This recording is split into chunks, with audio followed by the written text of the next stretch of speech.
Hello and welcome. America may have its first black president in a couple of weeks, but what difference will it really make for African Americans? The issue of race has been up front in this tense and often bitter campaign for the White House and has raised a number of key questions that affect the relationship between black and white America. What are the expectations that the black community has of a man who represents different things to different people? Well, let's ask a group of young African American voters from the prestigious Howard University in Washington, D.C. It's an historically significant learning center for black America. MySpace has helped us in getting this panel together and will air its show on its myspace.com Impact TV website. How do these students see the country changing depending on who becomes their next president? Let's find out. Well, great to have you all here. Yeah, thank you. Reginald, if I can start with you. Now, of course, the economy is a big thing here. It's really down in the dumps.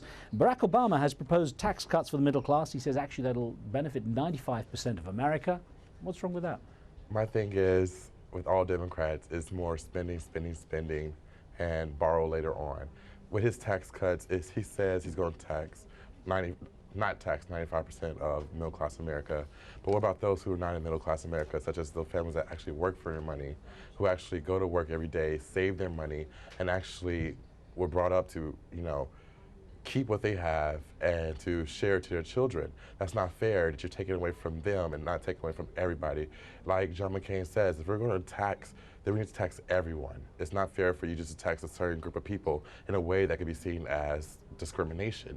Also, when you break it down to it, John McCain says, let's do a freeze of everything. Let's stop spending so much. Let's cut into different programs that we're not necessarily using or aren't necessarily benefiting us. There are other methods of going about saving money for this country, and I don't believe taxing a certain group of people is that thing.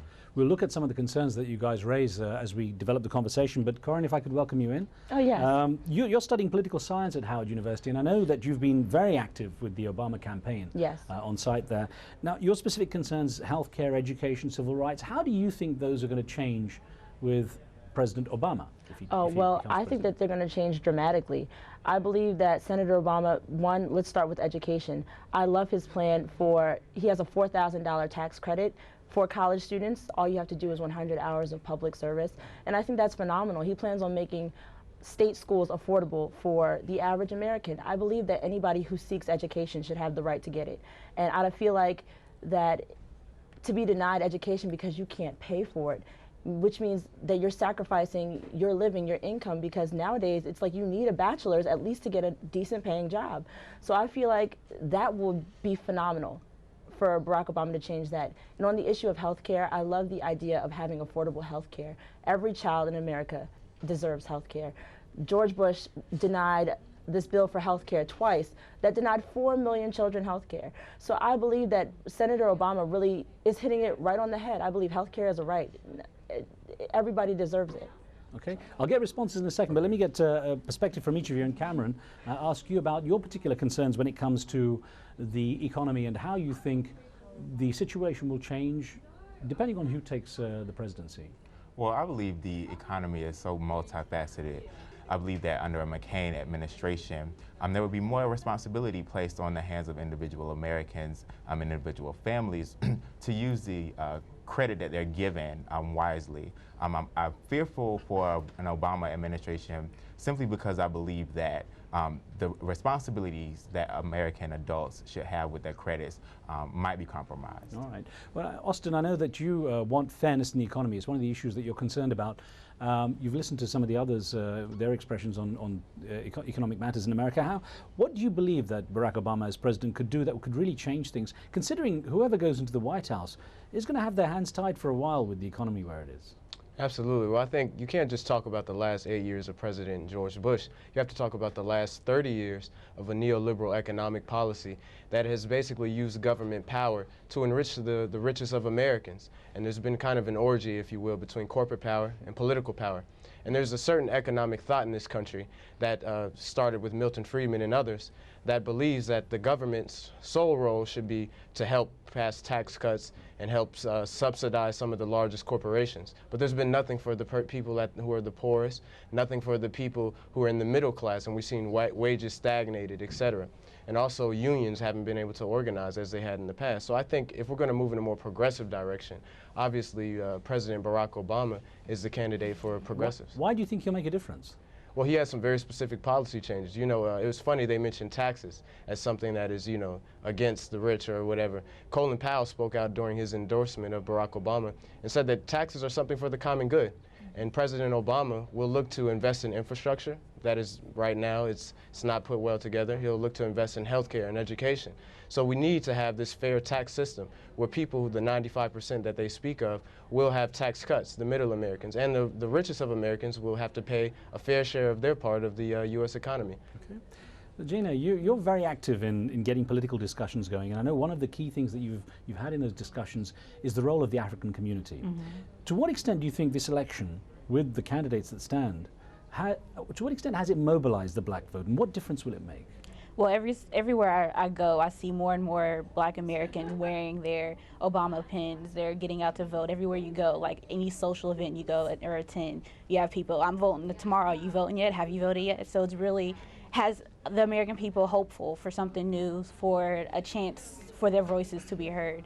And I think that's something that we've been waiting for a long time.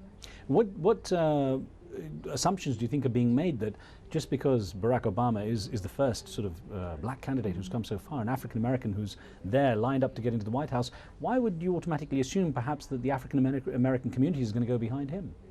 Well, because it's not just because he's black. He has a lot of programs that are geared towards helping the African American community, like the tax cuts.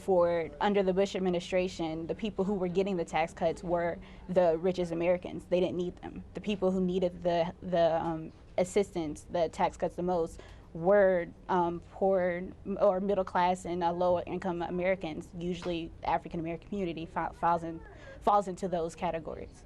Reginald, do you think that the election of someone like Barack Obama might lead to a different approach in race issues in America? Do you think it could do some good that way? I definitely don't disagree that it won't. I just think there's a bigger step that we should take instead of just saying this is a black man running for president, then everything else is going to get better for black people. Because we have to realize racism and everything of that sort is going to still be around regardless. It's just that when it comes down to Barack Obama running for president, not once have I heard him ever say, this is what we're going to do for black America, this is what we're going to do for young black men or young black women. What I've always heard is that we're going to do this for middle America. And from what I know, middle America is not black America. Isn't the danger, though, if he aligns himself specifically with one segment of the community, that he risks not getting the vote? That's absolutely right.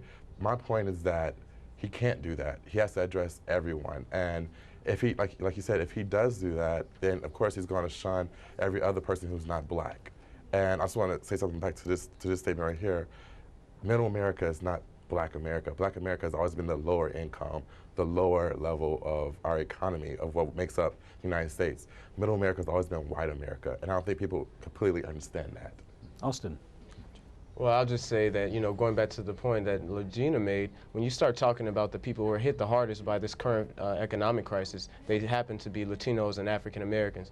And going back to the 30-year time span around the time of Ronald Reagan, you saw this anti-government, anti-regulation kind of economic philosophy, and also seeing skyrocketing increases in the number of minorities behind bars in prisons. In this country, you have 1 in 100 Americans who are locked behind bars. And nobody really talks about that, but one of the facts behind it is failed economic policy that we've seen for the last 30 years. So Barack Obama, I think, as a result of his far-sighted and progressive approach to the economy, you will see African Americans who will benefit as a direct result. I do want to respond to the comment made about African Americans not being mostly middle America. That's true, but what I did say was that African Americans don't represent the top 5% of the nation who are getting the tax cuts under a Republican administration. So Obama, yes, he's saying he's going to help middle-class America by giving them the tax cuts instead, but that tax cut also benefits the lower-income community, which African Americans usually fall into. Well, ladies and gents, we're going to take a very short break here. We're back with more of your comments in just a moment. Don't go away. We'll be right back.